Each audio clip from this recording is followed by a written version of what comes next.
చూడండి, మహారాజా శ్రీ గౌరవనీయులైన జిల్లా కలెక్టర్ గారికి ఘనమైన అయ్యా సార్, రైల్వే స్టేషన్ పక్కన గవర్నర్పేట పోలీస్ స్టేషన్ పరిధిలో శ్రీబారు వద్ద విచ్చలవిడిగా మద్యం అమ్ముతున్నారు. గతంలో గవర్నర్పేట సిఐ గారికి వీడియో పెట్టినాను. అర్ధరాత్రి 1:30 సమయంలో డిసెంబర్ 11వ తారీఖున వీడియో పెట్టినాను. తర్వాత బార్ ముందల కాకుండా శ్రీబారు నుంచి పాత గవర్నమెంట్ హాస్పిటల్కు వెళ్ళే దారిలో 2వ సందులో గేటు వద్ద అమ్ముతున్నారు. 11/3/2025 ఉదయం 5:30 సమయంలో షట్టర్ తెరిచి మద్యం అమ్ముతున్నారు. నా వద్ద వీడియో కూడా ఉన్నది. పోలీస్ సిబ్బంది వాహనం వచ్చి 2 నిమిషాలు ఆగి అక్కడి నుండి వెళ్ళిపోవడం జరిగినది.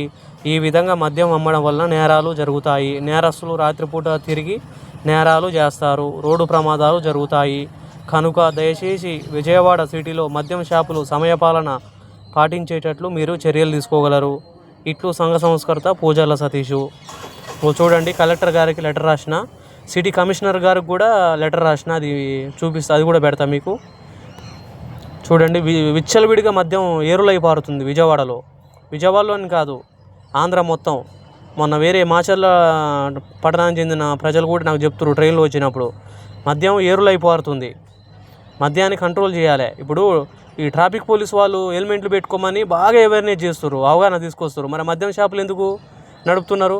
మరి పోలీసు వాహనం 2 నిమిషాలు వచ్చి అక్కడ ఆగి వెళ్ళింది, మరి దాని అర్థమైంది చెప్పండి. వీళ్ళు చిన్నపాటి లంచాలకి లొంగిపోతారు వీళ్ళు అట్లా. అందుకనే విచ్చలవిడిగా మద్యం 4:30 గంటలకే ఆ బార్ ఓపెన్ చేసిరు, షటరు, వెనక సైడ్ షటరు. ఆ వీడియో కూడా నా దగ్గర ఉంది. ప్రతి ఒక్కరు ఇది వాట్సాప్ గ్రూపులలో షేర్ చేయాలి. మీరు సమయపాలన అనేది పాటించాలి. మద్యం షాపులో చాలా సంవత్సరాలు పాడైపోతాయి, కాపురాలు పాడైపోతాయి. మీరు కూడా మీ ప్రాంతాన్ని ఎక్కడైనా ఇట్లా మద్యం విచ్చలవిడిగా అమ్మితే పోయి కంప్లైంట్ పెట్టండి. మీరు పోలీస్ స్టేషన్ ముందల బోర్డు పైన సిఐ నెంబర్ ఉంటుంది, ఫస్ట్ సిఐకి పెట్టండి.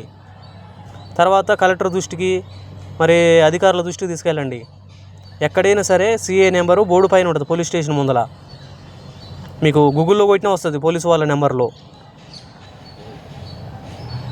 మరి వీళ్ళు ఇంతగా ప్రచారం చేస్తారు, అవేర్నెస్ చేస్తారు, హెల్మెట్లు పెట్టుకోవాలి, రోడ్ రూల్స్ పాటించాలని.